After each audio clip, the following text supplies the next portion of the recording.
Figure shows the stopping potential V naught for the photoelectron versus 1 upon lambda graph for two metals A and B, lambda being wavelength of the incident light. First, how is the value of Planck's constant determined from the graph? Second, if the distance between the light source and surface of metal A is increased, how will the stopping potential for the electrons emitted from it be affected? Justify your answer. Okay तो देखिए बच्चों, stopping potential और 1 अपान lambda मतलब जो wavelength incident हो रही है उसमें 1 अपान कर दिया गया। 1 अपान लैम्डा का ये ग्राफ हमको दिखाया गया। हमसे कह रहे हैं कि हम इस ग्राफ की हेल्प से कैसे प्लैंक्स कांस्टेंट को निकाल सकते हैं। तो हमको बच्चों यहाँ पे क्या निकालना है? Planck's constant. ठीक है, ये हम कैसे फाइंड कर सकते हैं? तो प्लैंक्स कांस्टेंट किससे लिखते हैं? h से। h की वैल्यू कैसे निकाल सकते हैं? तो बच्चों इसके लिए हम क्या करेंगे? हम ग्राफ का यूज कर लेंगे। किसी भी एक ग्राफ का यूज कर लो, चाहे तो आप a का करो चाहे b का करो। किसका कर ले? चलो b वाले ग्राफ का कर लेते हैं। तो हम सपोज कर लेंगे b ग्राफ पे 2 पॉइंट, जैसे एक पॉइंट यहाँ एक पॉइंट यहाँ। ठीक है, मान लो यहाँ पे वेवलेंथ लैम्डा थी गिरने वाली लाइट की, तो ये वैल्यू क्या हो जाएगी? 1 अपान लैम्डा 1। यहाँ मान लो वेवलेंथ लैम्डा 2 थी, तो ये वाली वैल्यू क्या हो जाएगी? 1 अपान लैम्डा 2। भाई ये पूरी वैल्यू यहाँ से यहाँ तक की क्या होगी बच्चों? ये होगी 1 अपान लैम्डा 1। ये लैम्डा 2 लिखने का मतलब क्या हुआ? यहाँ से यहाँ तक की ये पूरी दूरी क्या होगी? 1 अपान लैम्डा 2। ठीक है, अब ध्यान से देखिएगा। अगर आप इस ग्राफ में बात करें तो 1 अपान लैम्डा 1 पे इसका स्टॉपिंग पोटेंशियल यहाँ कुछ होगा, मान लो ये कहते हैं हम V1। ठीक है, और इसका कुछ स्टॉपिंग पोटेंशियल होगा यहाँ, मान लो ये कहते हैं V2, मतलब ऐसे मिला दो एक तरीके से। ठीक, तो ये वैल्यू पूरी है, छोटी वाली वैल्यू V1 और ये बड़ी वाली वैल्यू कितनी हो गई पूरी? V2। ठीक है, तो बच्चों क्या आप इस ग्राफ का स्लोप निकाल सकते हैं? tan थीटा बिल्कुल निकाल सकते हैं। तो स्लोप अगर आप इसका निकालेंगे tan थीटा, ठीक है, तो किसके बराबर आएगा? सोचो यहां से क्या आएगा? V2 क्या आएगा? ये V2 माइनस V1। देखो tan थीटा क्या आएगा? परपेंडिकुलर अपान बेस। तो परपेंडिकुलर ये है, ये वैल्यू कितनी है बच्चों? ये है V2 माइनस V1। देखो ना, ये पूरी V2 नीचे V1, तो ये कितनी बचेगी? ये कितनी बचेगी बताओ? ये बचेगी V2 minus V1।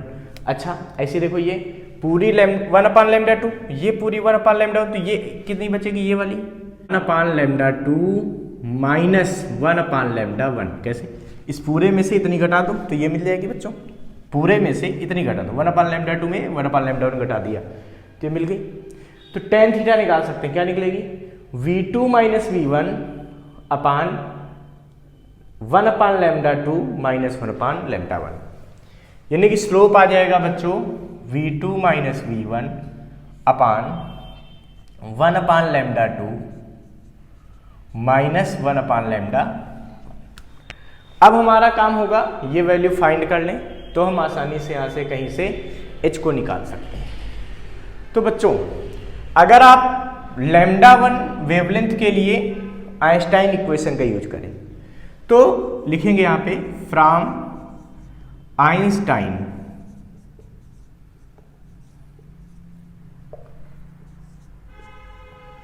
Photo electric equation. ठीक, तो क्या आएगा बच्चों? होता था के max is equal to SC upon lambda minus W। याद करो, के मैक्स इक्वल टू क्या होता था? SC upon lambda minus W। हम चाहें तो K को मैक्सिमम काइनेटिक एनर्जी को EV0 लिख देते थे, जहां V0 क्या था? स्टॉपिंग पोटेंशियल था। स्टॉपिंग पोटेंशियल क्या होता है? The minimum negative potential required at anode due to which photo electric current in the circuit becomes 0। तो ये वो मिनिमम पोटेंशियल होता है नेगेटिव, जो एनोड को देने पे फोटो इलेक्ट्रिक करंट क्या हो जाती है? सर्किट में 0 हो जाती है, तो वो होता था V0। तो ये काइनेटिक एनर्जी पे डिपेंड करता था। तो के बराबर EV0 रख दिया, तो यहाँ पे रख दिया तो क्या आएगा? तो आ जाएगा EV0 बराबर SC upon lambda minus W for lambda 1 wavelength, यहां पे बच्चों हम W मान रहे हैं, work function of the metal. Work function पता है ना, minimum energy required to cause photo electric effect is called work function.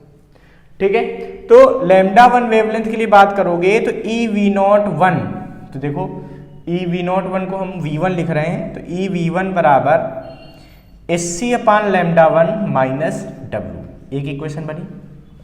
फिर लिखेंगे फॉर लैम्डा 2 वेवलेंथ, तो लैम्डा 2 वेवलेंथ के लिए क्या आएगा बच्चों, eV2 बराबर SC upon lambda 2 minus W, equation number 2। इन दोनों इक्वेशन को आपस में हम इनका डिफरेंस ले लें, मतलब इनको सब्ट्रैक्ट कर दें, तो हमें क्या मिलेगा, ये मिलेगा eV2 माइनस eV1। क्या कर रहे हैं, सेकेंड इक्वेशन में फर्स्ट को घटा रहे हैं, ये माइनस ये, तो ये माइनस ये इधर आएगा, SC upon lambda 2 minus SC upon lambda 1। समझो 1 वाले में माइनस कर देना है ऐसे ऐसे, तो ये W से W कट जाएगा प्लस माइनस का, तो ये कट गया, ऐसा होगा। यानी कि इस इक्वेशन को आप चाहो तो ऐसे भी लिख सकते हो, E कॉमन ले लो तो क्या बचेगा, V2 माइनस V1। उधर बच्चों SC कॉमन ले लो तो क्या बचेगा, 1 अपान लैम्डा 2 माइनस 1 अपान लैम्डा 1। ठीक है, यानी कि V2 माइनस V1 अपान 1 अपान लैम्डा 2 माइनस 1 अपान लैम्डा 1, ये किसके बराबर आ जाएगा, ये आएगा SC अपान E के बराबर। किससे बराबर आएगा, SC अपान E के बराबर। देखो ये वैल्यू किसकी थी, ये वैल्यू थी स्लोप के बराबर, tan थीटा, यानी कि इसकी जगह मैं tan थीटा यूज कर सकता हूँ, बिल्कुल कर सकता हूँ। tan थीटा बराबर SC अपान E, या H is equal to E tan theta upon C। तो यहां से बच्चों प्लैंक्स कांस्टेंट कैसे निकाल सकते हैं, E tan theta upon C, यानी कि इस ग्राफ का चाहे इसका स्लोप सेम होता है, याद रखना। तो इन दोनों में से किसी एक का tan थीटा निकाल दें अगर हम, तो tan थीटा इंटू E अपान C कर दें तो हमको प्लैंक्स कांस्टेंट यानी कि H की वैल्यू आ जाएगी। ठीक है, अब बच्चों इसका सेकेंड पार्ट क्या कहते हैं, सेकेंड पार्ट कह रहे हैं कि अगर A मेटल पे जो लाइट पड़ रही थी उसके सोर्स को दूर कर दिया जाए।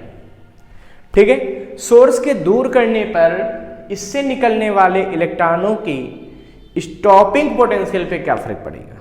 तो बच्चों ध्यान रखना कि अगर आप सोर्स को दूर करेंगे तो लाइट की इंटेंसिटी कम हो जाती है, क्योंकि intensity of light, incident light is proportional to 1 upon r square. जैसे कोई भी प्लेट रखी है, लाइट पड़ रही है, अगर सोर्स को दूर कर दिया जाए तो उसकी इंटेंसिटी क्या होगी, कम होती जाएगी, घटती जाएगी, है ना। सोर्स को दोगुनी डिस्टेंस पर कर दो, इंटेंसिटी क्या हो जाएगी, 1/4 टाइम हो जाएगी। अच्छा, तो जैसे हम सोर्स को दूर करेंगे तो क्या होगी, इंटेंसिटी डिक्रीज होगी, और इंटेंसिटी के डिक्रीज होने से फोटो इलेक्ट्रिक करंट कम हो जाएगी, क्योंकि जो फोटो इलेक्ट्रिक करंट होती है वो डिपेंड करती है इंटेंसिटी पर। यह है फोटो इलेक्ट्रिक करंट, तो करंट तो डिक्रीज हो जाएगी, बट निकलने वाले इलेक्ट्रॉनों की काइनेटिक एनर्जी इंटेंसिटी पे डिपेंड नहीं करती। मतलब सोर्स को पास रखो किसी मेटल के, तो जो kinetic energy, maximum kinetic energy electron निकल रहे हैं, सोर्स को दूर कर दो तो जो इलेक्ट्रॉन निकलेंगे उनकी जो मैक्सिमम काइनेटिक एनर्जी है वो अभी भी उतनी ही होगी। क्यों, क्योंकि उसका इंटेंसिटी से कोई लेना देना नहीं है। तो जब आपने सोर्स को दूर किया तो इंटेंसिटी डिक्रीज हुई, और इंटेंसिटी के डिक्रीज होने से काइनेटिक एनर्जी में कोई फर्क नहीं पड़ रहा। जब काइनेटिक एनर्जी में फर्क नहीं पड़ेगा तो हमको पता है कि काइनेटिक एनर्जी बराबर होता है eV0। तो काइनेटिक एनर्जी चेंज नहीं हुई सोर्स के दूर करने से, केवल करंट कम हुई है, क्योंकि इंटेंसिटी डिक्रीज होगी तो करंट भी डिक्रीज होगी, बट काइनेटिक एनर्जी अनचेंज्ड रहेगी। तो जब काइनेटिक एनर्जी नहीं बदलेगी तो eV0, eV कांस्टेंट, ये भी नहीं चेंज हो रही, तो V0 भी चेंज नहीं होगा। So there is no effect at stopping potential on placing the source away from the plate. Plate से दूर करने पर, सोर्स को अगर हम दूर कर दें तो स्टॉपिंग पोटेंशियल पे कोई चेंज नहीं आएगा, बस केवल याद रखना कि करंट कम हो जाएगी सर्किट की। ठीक है, इसको फटाफट नोट कर लीजिए बच्चों।